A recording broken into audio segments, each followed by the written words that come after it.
By 1918, World War I had ground to an agonizing halt.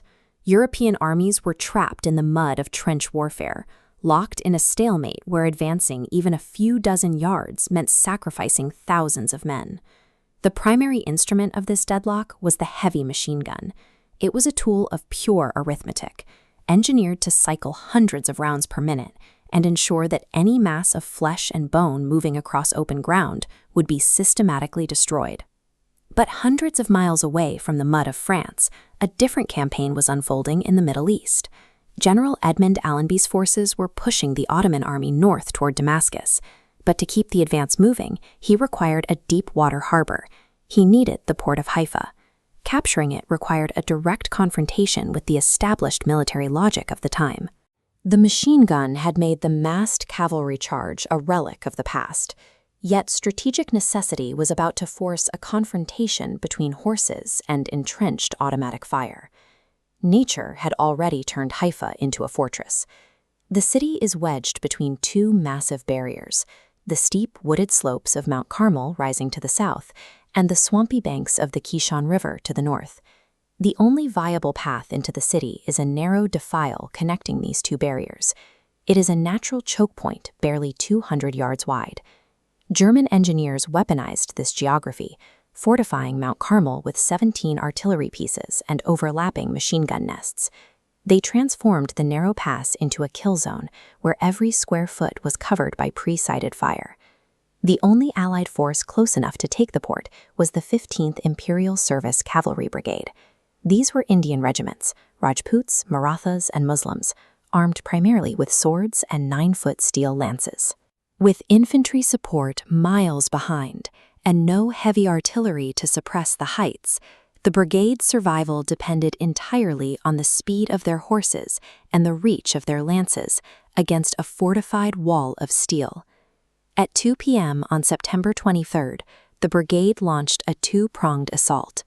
The Mysore Lancers began a wide flanking maneuver, dismounting to climb the eastern tracks of Mount Carmel and attack the artillery from above. Simultaneously, the Jodhpur Lancers advanced toward the main road.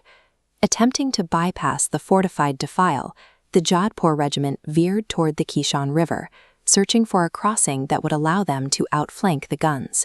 But the terrain proved impassable. The riverbanks consisted of deep quicksand. The lead scouts forced their horses toward the water and immediately began to sink. The river crossing was dead. Caught in the open and losing the element of surprise, the Jodhpur Lancers were now trapped in a lethal geographic snare. Major Dalpat Singh made a split-second decision. Rather than retreating, he wheeled the entire mass of horses sharply to the left, pointing their lances directly at the machine gun positions on the lower slopes of Mount Carmel. The cost of the pivot was immediate. As the squadrons turned into the line of fire, a machine gun bullet struck Major Singh in the spine. He fell from his horse, mortally wounded. Command passed to Captain Aman Singh Bahadur. Seeing their commander fall, the Rajput cavalry did not break formation or slow down. They accelerated. This diagram illustrates the physical limitations of the German defenses. A heavy machine gun requires an operator to manually pivot the weapon to track a moving target. At a full gallop, the cavalry crossed the gun's arc faster than the crew could physically traverse the mount, leaving the gunners firing at where the horses had been seconds before. Within seconds, the charging horses breached the minimum firing range of the artillery.